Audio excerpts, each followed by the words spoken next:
Are you still considering pursuing a postgraduate study in Brazil? Wait, don't make any decision until you watch this video. Applying to the wrong university could cost you your future. Stick around because in the next few minutes, I'm going to review crucial information you never find on YouTube, which every international student must know.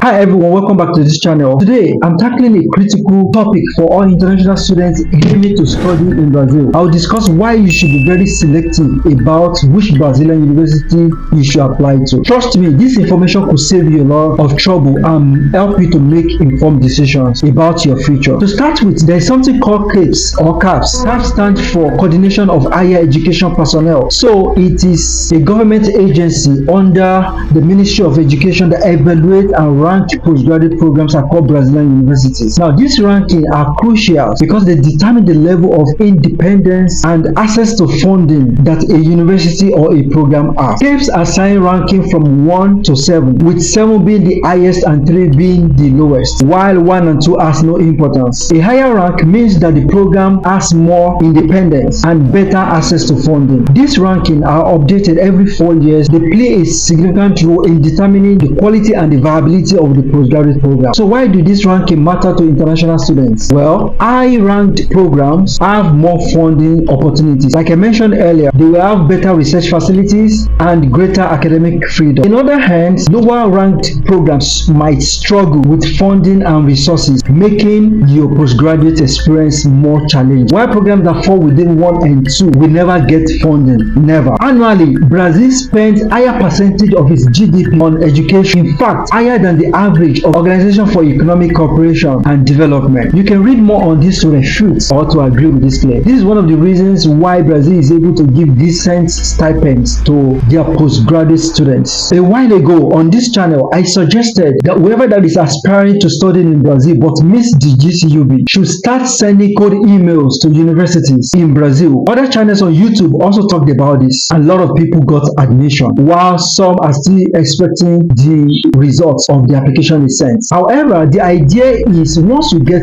the admission, even though there is no stipend from the beginning, within 6 months you will be enrolled for stipend by your PI. However, not all the universities in Brazil have this opportunity. Those ones with low CAPS struggle to get funding, while CAPS 1 and 2 don't even have funding at all. Imagine applying to such university in the lowest category with the expectation that your aspiration will soon get funding, only to discover that the program itself is not qualified based on CAPS ranking. It will be very tough, just to say the minimum, because as international students, it is not easy to integrate into the system and start work. This is influenced by language barrier and shortage of job for international students in Brazil. Look, I'm not one of those that will tell you that Brazil is a bed of roses. Another potential risk of enrolling in a lower ranked university is that you might face significant research opportunities and overall postgraduate experience or academic experience. If you are conversant with this channel, you will recall that I've once talked about the opportunity of traveling to USA, Canada, Australia, United Kingdom, or any part of the world, fully funded to complete part of your studies. If you are yet to watch the video, check it here. As a matter of fact, as I speak to you right now, 3 of my lab colleagues got this opportunity. 1 has traveled to Australia, while 2 are waiting to travel to Florida and Illinois,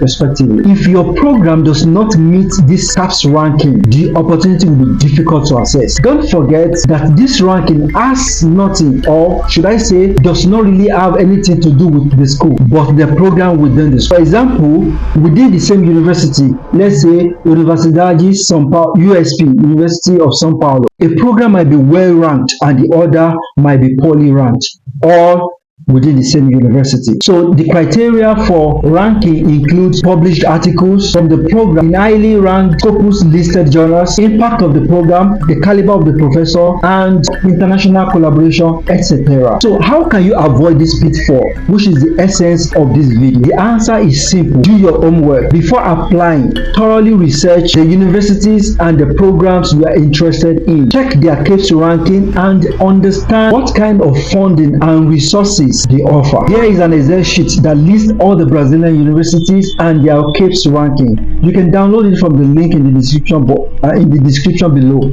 Use this tool to compare programs and make an informed decision. Last week, my lab started preparing for the next ranking exercise that will take place soon in Brazil. My lab currently ranks 6 and the coordinator is working tirelessly to get it to 7. It's also essential to understand the Brazilian government funding landscape. Each year, the government allocates a significant budget for research and education. However, not all schools benefit equally from this budget. High-ranking programs are more likely to receive substantial funding. This disparity in funding means that attending high-ranked university can significantly enhance your academic and research opportunities. Therefore, it is crucial to aim for programs with high CAPES ranking. As I wrap up, here's my final advice. Always check the CAPES ranking of the program you are interested in. Aim for those ranked 5 and above to ensure you have access to adequate funding and resources. Remember, your choice of university can make or break your postgraduate experience. So stop applying to low-ranked universities. I hold you the responsibility, dear subscribers, to help you stay informed. So do your research and make wise choices. Don't let the excitement of studying abroad blind you to the realities on ground. Your future depends on it. Thank you for watching. If you found this video helpful, please give it a thumbs up. Share it with fellow students who need to understand